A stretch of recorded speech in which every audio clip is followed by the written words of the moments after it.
সুপ্রিয় দর্শক, আসসালামু আলাইকুম। নিউজ 24 এর সকালের সংবাদে আপনাদেরকে স্বাগতম। প্রথমেই জানিয়ে দিচ্ছি সংবাদ শিরোনাম।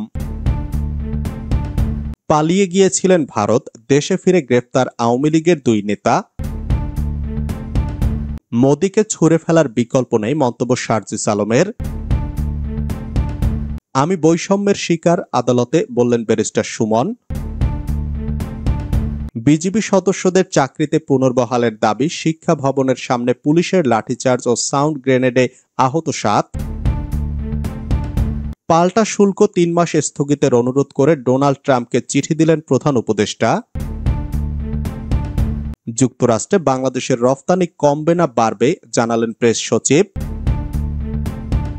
আধিপত্য নিয়ে দুই পক্ষের সংঘর্ষ, স্পেন ফেরত বিএনপি কর্মী নিহত। এতক্ষণ শুনছিলেন সংবাদ শিরোনাম। পুরো খবর পেতে ভিডিওটি শেষ পর্যন্ত দেখুন। সর্বশেষ সংবাদ পেতে চ্যানেলটি সাবস্ক্রাইব করুন। এবার বিস্তারিত।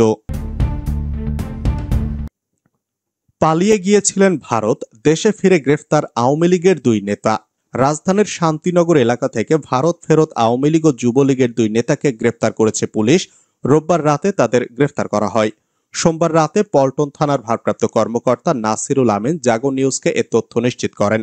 গ্রেফতাররা হলেন কেন্দ্রীয় যুবলীগের শিল্প ও বাণিজ্য বিষয়ক সম্পাদক আব্দুল হাই ও মতিঝিল 10 নম্বর ওয়ার্ড আওয়ামী লীগের যুগ্ম সম্পাদক মোস্তফা জামান বাদল। এর মধ্যে আওয়ামী লীগ নেতা মোস্তফা গণ অভ্যুত্থানের পর ভারত পালিয়ে যান, পরে সেখান থেকে নেপাল হয়ে দেশে ফেরেন।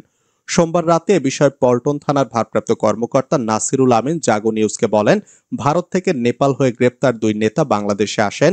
গোপন তথ্যের ভিত্তিতে তাদের গ্রেফতার করা হয়। তাদের রিমান্ডের আবেদন করে আদালতে প্রেরণ করলে আদালত 2 দিনের রিমান্ড মঞ্জুর করেছেন। দেশে ফিরে কোনো নাশকতা করার পরিকল্পনা ছিল কিনা এ বিষয়ে তাদের রিমান্ডে জিজ্ঞাসাবাদ করা হবে বলেও জানান পল্টন থানার ওসি। মোদিকে ছুঁড়ে ফেলার বিকল্প নেই, মন্তব্য শারজিস আলমের। সব জাতির বসবাস উপযোগী রাষ্ট্র হিসাবে ভারতকে এগিয়ে নিতে হলে মোদির মতো উগ্র সাম্প্রদায়িক নেতাকে পেছনে ছুঁড়ে ফেলার বিকল্প নেই বলে মন্তব্য করেছেন জাতীয় নাগরিক পার্টির মুখ্য সংগঠক শারজিস আলম।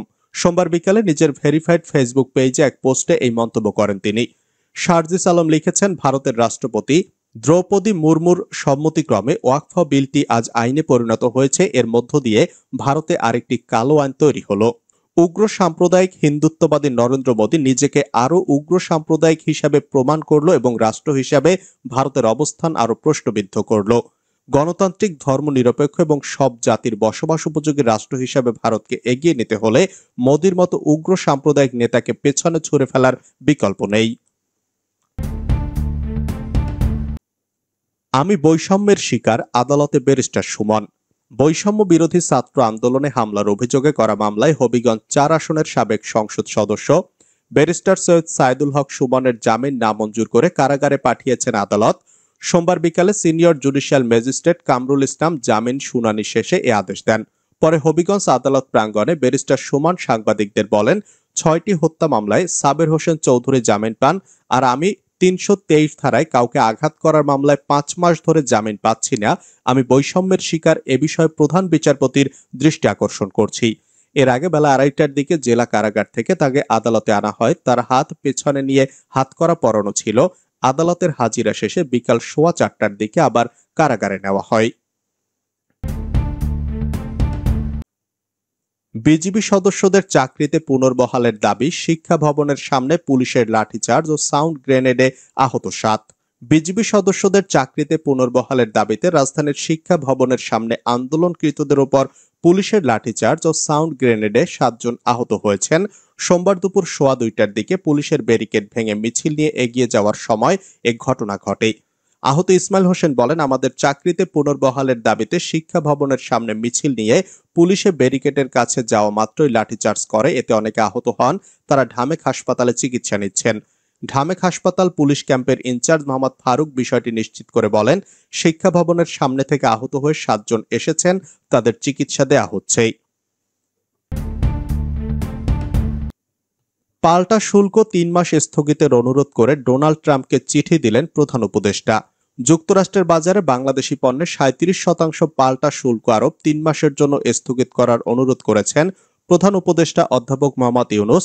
সোমবার তিনি যুক্তরাষ্ট্রের প্রেসিডেন্ট ডোনাল্ড ট্রাম্পকে এ বিষয়ে চিঠি দিয়েছেন। প্রধান উপদেষ্টার প্রেস সচিব শফিকুল আলম আজ বিনিয়োগ সম্মেলনের সংবাদ সম্মেলনে এ চিঠির বিষয়টি নিশ্চিত করেন। তিনি বলেন, প্রধান উপদেষ্টা যুক্তরাষ্ট্রের প্রেসিডেন্ট ডোনাল্ড ট্রাম্পকে চিঠি লিখেছেন, শিগগিরই তা যুক্তরাষ্ট্রের প্রেসিডেন্টের কাছে পৌঁছে যাবে বলে তিনি জানান। চিঠিতে প্রধান উপদেষ্টা যুক্তরাষ্ট্রের পণ্য বাংলাদেশের বাজারে প্রবেশে শুল্ক সুবিধা দেওয়ার কথাও বলেছেন। গ্যাস টারবাইন, সেমিকন্ডাক্টর, চিকিৎসা সামগ্রীর মতো বাংলাদেশে যুক্তরাষ্ট্রের প্রধান রপ্তানি পণ্যের উপর 50% শুল্ক কমানোর কথা বলেন। যুক্তরাষ্ট্রে বাংলাদেশের রফতানি কমবে না, বাড়বে, যা বললেন প্রেস সচিব।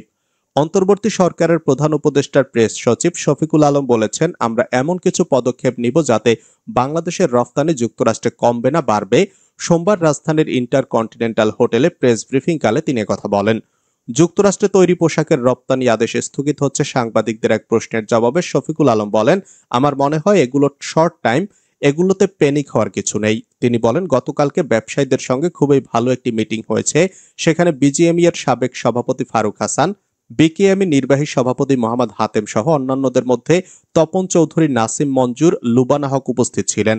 তাদের বলেছি, আমরা যেসব পদক্ষেপ নিচ্ছি তাতে যুক্তরাষ্ট্রে আমাদের রফতানি বাড়বে, কমবে না।